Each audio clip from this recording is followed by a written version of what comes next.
I've been noticing lately that I feel off, not in a dramatic way, but in a way where I feel disconnected from myself and even a bit lost. And I wanted to talk about that today and what it actually feels like and what's been helping me come back to myself. Welcome to Mediumship Sparks, where we connect more deeply with spirit and source and follow the sparks of insight and inspiration that bring us greater awareness, healing, and just more flow into our lives. I'm Noelle Dean, intuitive medium, licensed therapist, and your host. A quick note before we begin: this podcast is for educational purposes only and provides general information. It is not medical or psychological advice and is not a substitute for care from a licensed health professional. I'm so grateful we get to step into this together. Let's dig in. I want to talk about something that I've been sitting with and feeling through for a while now. And I thought you might be able to relate. I'm trying to be more aware of what I'm feeling and how I'm coping with it, and trying to have one foot in the spiritual world and one foot here, and to bring these together, which at times feels very easy and at times really not. And I've been going through a lot of peaks and valleys lately. I've been in therapy for a couple of years, and when I met my therapist, I was very clear with her that at some point I wanted to dig deeper into things that I haven't yet done that with, because it felt necessary. Like I keep dodging things, and I know that if we actually want to heal things, avoiding them really doesn't help. If we feel them, we can heal them. It's a saying that's been around for a long time. And I really do believe that. I just haven't really been wanting to or willing to do that. However, my wonderful therapist is retiring in a couple of months, and we've agreed now is like the time to focus on whatever those feelings are. A quote came to me as I've been feeling through these different places and spaces where at times I'm feeling super disconnected, not wanting to really engage with other people. I think the worst feeling of it is feeling very disconnected from myself. In the highs and the lows, highs of feeling really good about things, really positive and motivated and supported. And then in the lows, just really sitting in feelings of hopelessness, even despair at times, and depressed. I worked very hard for many years to avoid those feelings, keep myself busy, distracted. But that feels bankrupt to me at this point in my life. So feeling these things has been quite an experience. It's not even just feeling like low or depressed, but almost empty, hollowish. I was sitting with it, and this quote came to me: "I'm so desperate to find my place, I forget it's right here."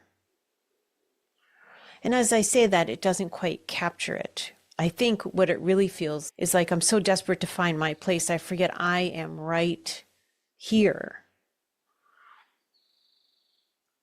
Like the connecting to myself has been forgotten. Maybe that's been part of your journey also.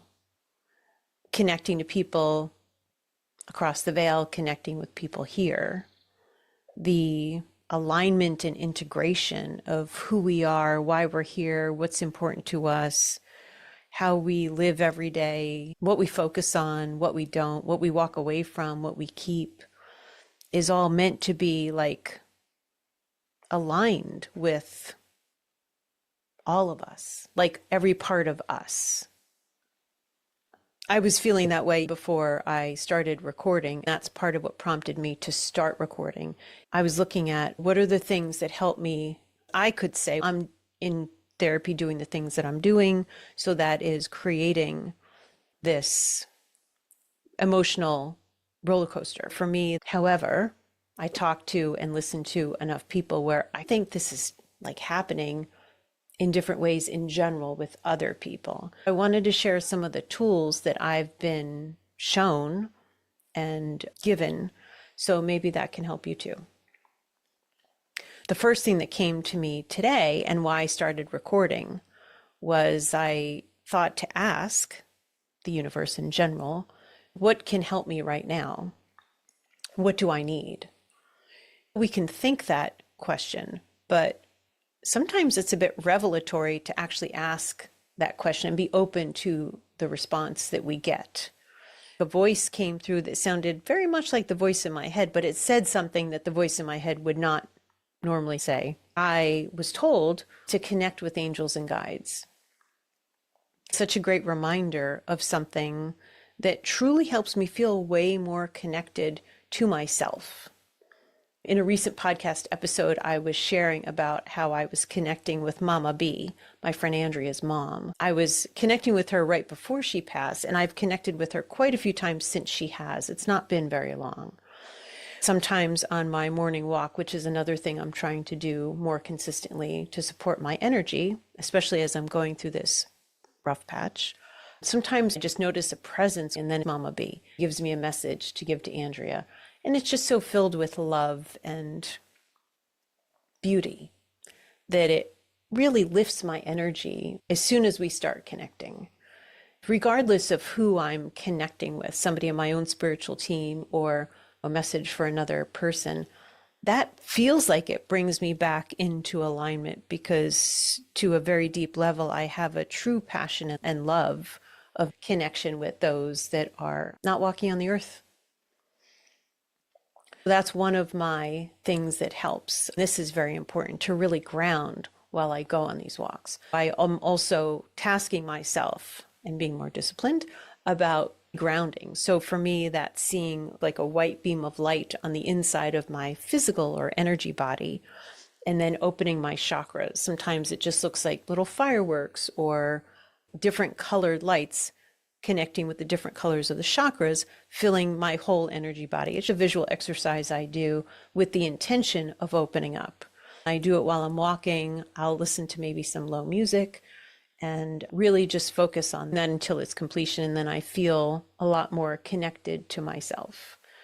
So if you're not already doing that, or maybe not as consistently as would really support you, that could be something to try to include in a daily practice, or whatever else supports you to feel more grounded and connected energetically.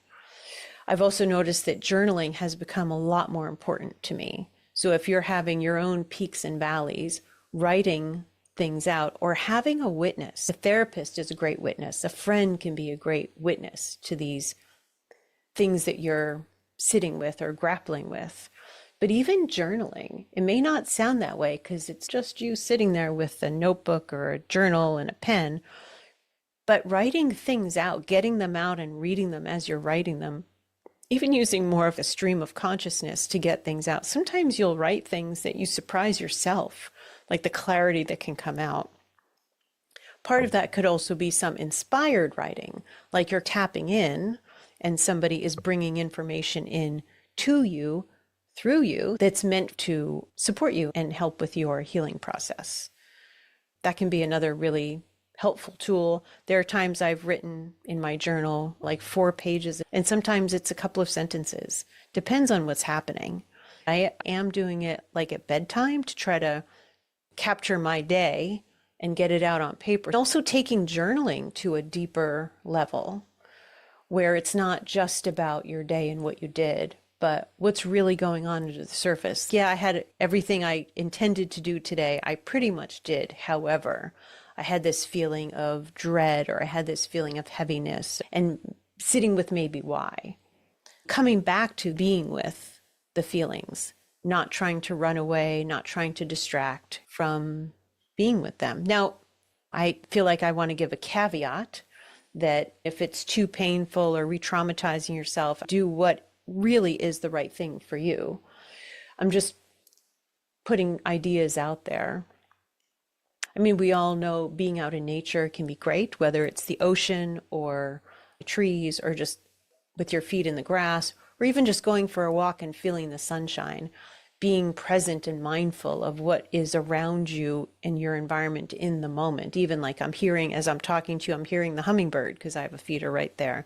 I'm hearing other birds outside. It all helps me feel connected and grounded in this moment. Working out, feeling your muscles, moving your body, taking care of this vessel that we live in. Many times I have treated my body like taking extra care of it besides feeding and pooping and general exercise is such an inconvenience, and I have other things to do or better things to do. And I'm really having to sit with that is delusional.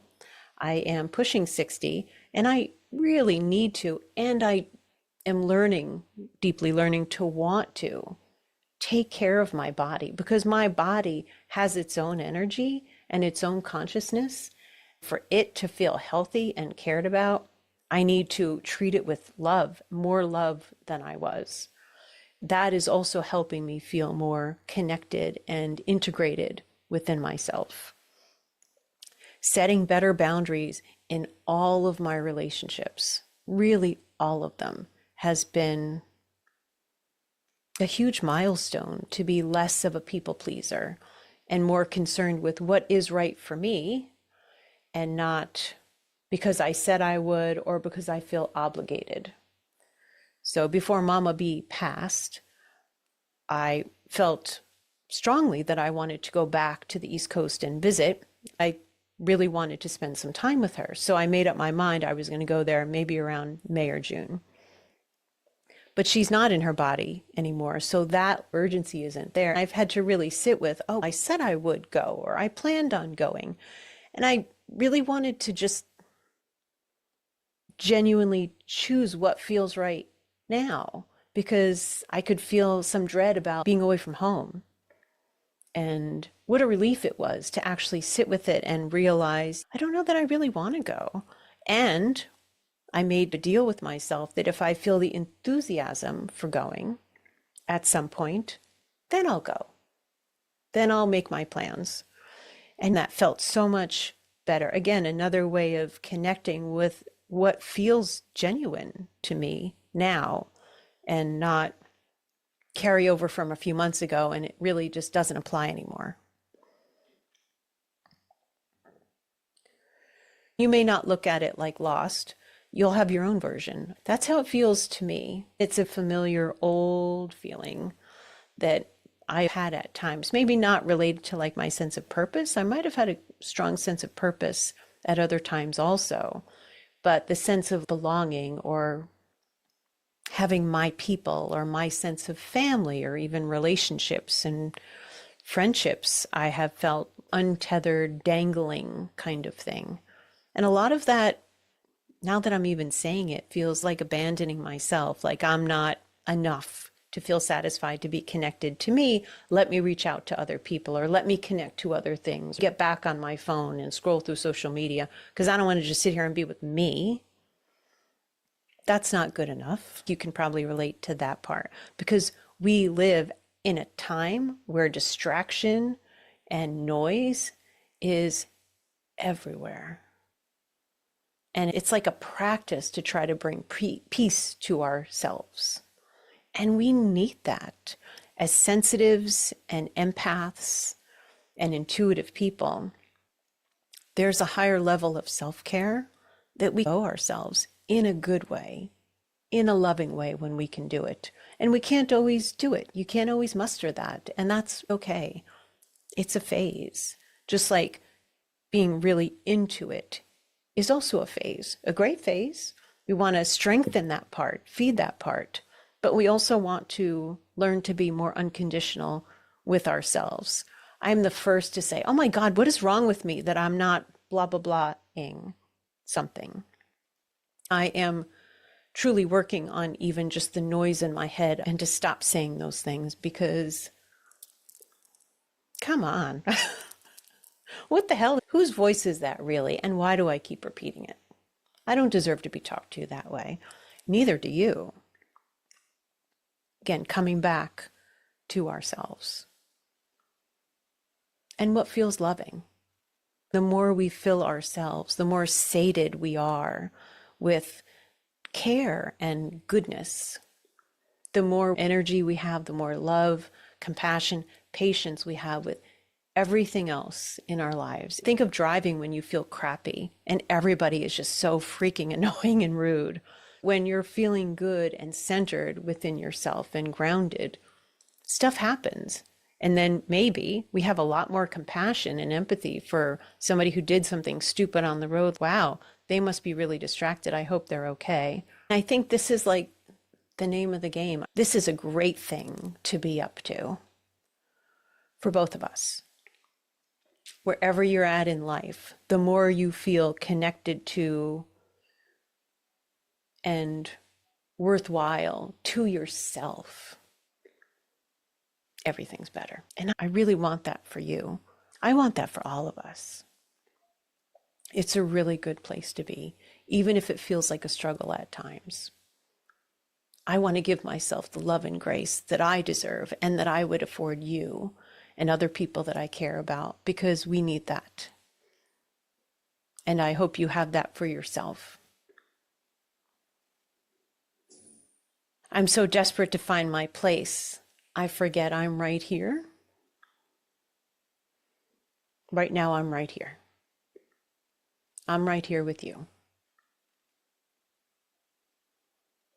And you're right here, right now. And it's okay.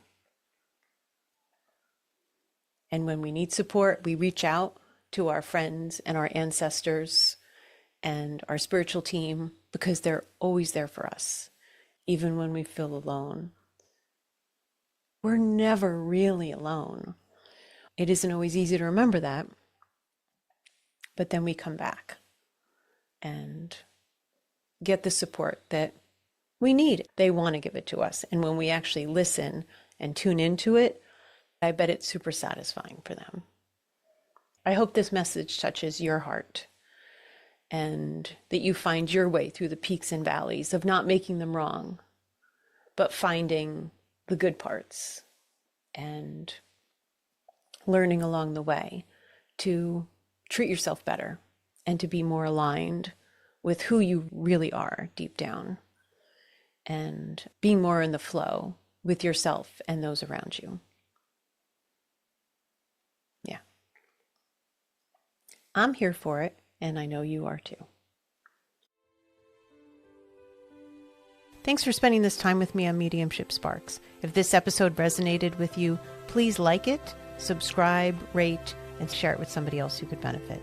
If you're interested in any support I might be able to provide as you navigate your spiritual path, please feel free to check out my offerings at connectingwithnoelle.com and reach out at mediumshipsparkspodcast@gmail.com.